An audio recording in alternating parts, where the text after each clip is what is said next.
জাহাঙ্গীরনগর বিশ্ববিদ্যালয়ের নির্বাচন অনুষ্ঠান হচ্ছে, ভোট গণনা চলছে, তখন চট্টগ্রাম বিশ্ববিদ্যালয়ের খবরাখবর কি, সেখানকার শিক্ষার্থীরা কি বলছেন জানবো সহকর্মী কাজী মাহফুজের কাছ থেকে।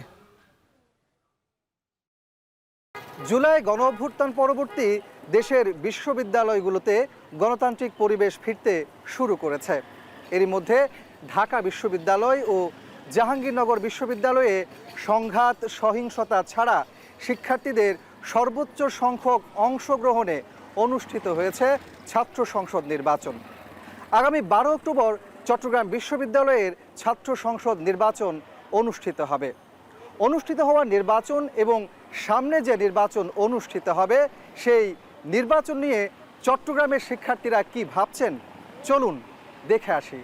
একটা নিরপেক্ষ নির্বাচন হয় তাহলে স্টুডেন্টরা দেখবে যে নিরপেক্ষ কিছু একটা হয়েছে, ওদের মাধ্যমে একটা নিরপেক্ষতা কাজ করবে।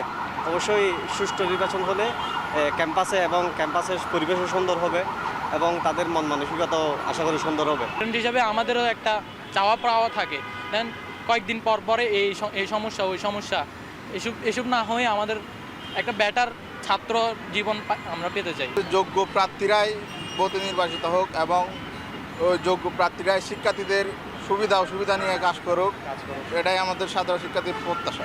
যেমন ডাকসু নির্বাচনে সুষ্ঠুভাবে হয়েছে, আমাদের ফিউচারে যে নির্বাচন আসতেছে, আবার যে সরকার পতনের পরে যে নির্বাচনটা হচ্ছে, দোয়া করি দেয় ওখানের মধ্যেও যাতে দেশের জন্য যাতে উন্নত করে। নির্বাচন দায়িত্বে যারা থাকেন ওনারা যদি কোনো পক্ষপাতিত্ব না হয়ে নিরপেক্ষভাবে যদি আমাদের এই যে বিশ্ববিদ্যালয়ের নির্বাচনগুলো যদি পরিচালনা করে, তাহলে আমাদের সামনের নেতৃত্বগুলো কিন্তু খুব সুন্দরভাবে তৈরি হবে। শিক্ষার্থীরা মনে করছেন স্বচ্ছ ও নিরপেক্ষ ছাত্র সংসদ নির্বাচন শিক্ষাঙ্গনে নতুন ও ইতিবাচক অধ্যায়ের সূচনা করতে পারে।